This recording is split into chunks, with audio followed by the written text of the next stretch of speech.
ഉൽപ്പത്തി പുസ്തകം 8-ാം അധ്യായം. ദൈവം നോഹയും അവനോടുകൂടെ പെട്ടകത്തിലുള്ള സകല ജീവികളെയും സകല മൃഗങ്ങളെയും ഓർത്തു.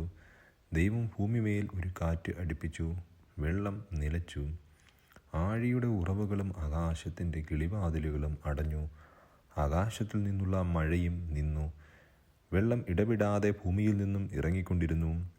150 ദിവസം കഴിഞ്ഞ ശേഷം വെള്ളം കുറഞ്ഞു തുടങ്ങി. 7-ാം മാസം 17-ാം തീയതി പെട്ടകം അരാരാത്ത് പർവ്വതത്തിൽ ഉറച്ചു. 10-ാം മാസം വരെ വെള്ളം ഇടവിടാതെ കുറഞ്ഞു. 10-ാം മാസം 1-ാം തീയതി പർവ്വത ശിഖരങ്ങൾ കാണായി. 40 ദിവസം കഴിഞ്ഞ ശേഷം നോഹ താൻ പെട്ടകത്തിലുണ്ടാക്കിയിരുന്ന കിളിവാതിൽ തുറന്നു.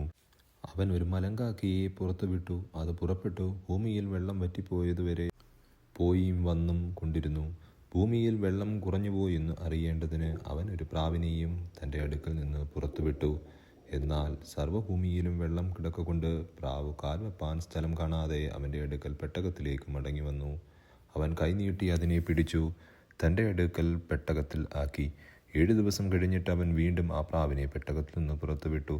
പ്രാവ് വൈകുന്നേരത്ത് തൻ്റെ അടുക്കൽ വന്നു. അതിൻ്റെ വായിൽ അതാ ഒരു പച്ച ഒലിവില. അതിനാൽ ഭൂമിയിൽ വെള്ളം കുറഞ്ഞു എന്ന് നോഹ അറിഞ്ഞു.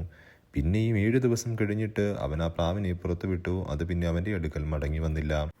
601-ാം സംവത്സരം 1-ാം മാസം 1-ാം തീയതി ഭൂമിയിൽ വെള്ളം വറ്റിപ്പോയിരുന്നു. നോഹ പെട്ടകത്തിൻ്റെ മേൽത്തട്ടു നീക്കി, ഭൂതലം ഉണങ്ങിയിരിക്കുന്നു എന്ന് കണ്ടു. 2-ാം മാസം 27-ാം തീയതി ഭൂമി ഉണങ്ങിയിരുന്നു. ദൈവം നോഹയോട് അരുളി ചെയ്തത്: നീയും നിന്റെ ഭാര്യയും പുത്രന്മാരും പുത്രന്മാരുടെ ഭാര്യമാരും പെട്ടകത്തിൽ നിന്ന് പുറത്തിറങ്ങുവീൻ. പറവകളും മൃഗങ്ങളും നിലത്ത് ഇഴയുന്ന ഇഴജാതീയമായ സർവ്വജഡത്തിൽ നിന്നും നിന്നോടുകൂടെ ഇരിക്കുന്ന സകല ജീവികളെയും പുറത്തു കൊണ്ടുവരിക. അവ ഭൂമിയിൽ അനവധിയായി വർദ്ധിക്കുകയും പെറ്റുപെരുകയും ചെയ്യട്ടെ. അങ്ങനെ നോഹയും അവൻ്റെ പുത്രന്മാരും ഭാര്യയും പുത്രന്മാരുടെ ഭാര്യമാരും പുറത്തിറങ്ങി. സകല മൃഗങ്ങളും ഇഴജാതികൾ ഒക്കെയും എല്ലാ പറവകളും ഭൂചരങ്ങളൊക്കെയും ജാതി ജാതിയായി പെട്ടകത്തിൽ നിന്നിറങ്ങി. നോഹ യഹോവയ്ക്കൊരു യാഗപീഠം പണിതു. ശുദ്ധിയുള്ള സകല മൃഗങ്ങളിലും ശുദ്ധിയുള്ള എല്ലാ പറവകളിലും ചിലതെടുത്ത് യാഗപീഠത്തിന്മേൽ ഹോമയാഗം അർപ്പിച്ചു. യഹോവ സൗരഭ്യവാസന മണത്തപ്പോൾ യഹോവ തൻ്റെ ഹൃദയത്തിൽ അരുളി ചെയ്തു: ഞാൻ മനുഷ്യൻ്റെ നിമിത്തം ഇനി ഭൂമിയെ ശപിക്കയില്ല. മനുഷ്യൻ്റെ മനോനിരൂപണം ബാല്യം മുതൽ ദോഷമുള്ളതാകുന്നു. ഞാൻ ചെയ്തതുപോലെ സകല ജീവികളെയും ഇനി നശിപ്പിക്കുകയില്ല.